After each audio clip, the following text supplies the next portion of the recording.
The 621st Contingency Response Wing is vital to Air Mobility Command's worldwide missions and must maintain absolute readiness to support air mobility taskings.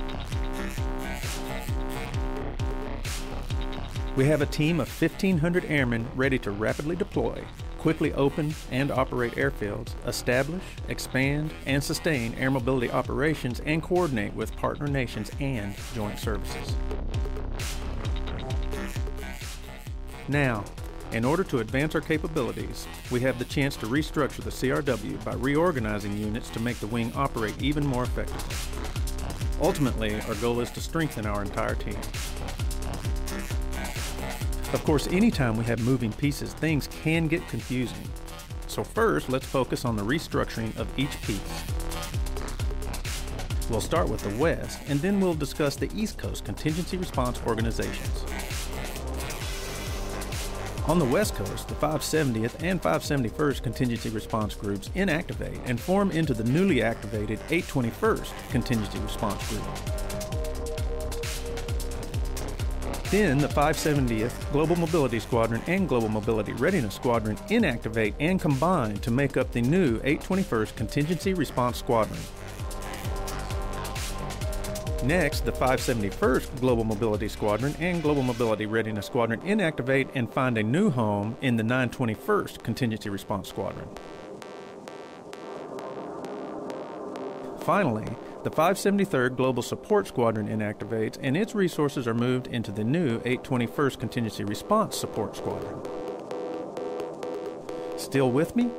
Now, just for review, the West Coast Contingency Response pieces will look like this. Now, let's move on to the East Coast. The 817th and 818th Contingency Response Groups inactivate and realign together in the newly activated 621st Contingency Response Group. Then, we have the inactivation of East Coast 817th Global Mobility Squadron and Global Mobility Readiness Squadron and the activation of the new 621st Contingency Response Squadron.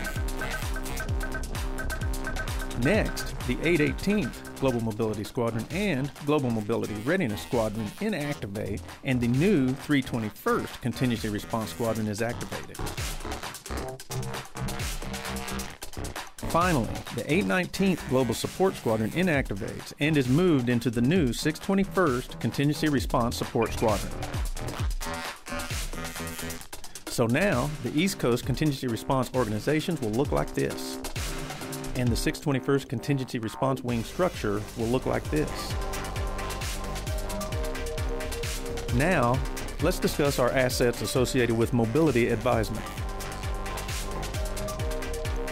The West Coast 615th and the East Coast 621st Contingency Operations Support Groups will be inactivated, and both Coast Mobility Support Advisory Squadrons and Air Mobility Operations Squadrons will be assigned to the new 621st Air Mobility Advisory Group. Additionally, a first-of-its-kind squadron will activate to formalize our Air Mobility Liaison Officers under one squadron commander. Although the names of the units are changing, the CRW's mission is not. The CRW, AMC's mission-ready mobile force, remains one wing, one team with one mission. The reorganization will provide our airmen the tools they need to be operationally successful. Our improved unity of command will allow us to continue delivering rapid response and dedication when called, the same as we have in the past, or even better.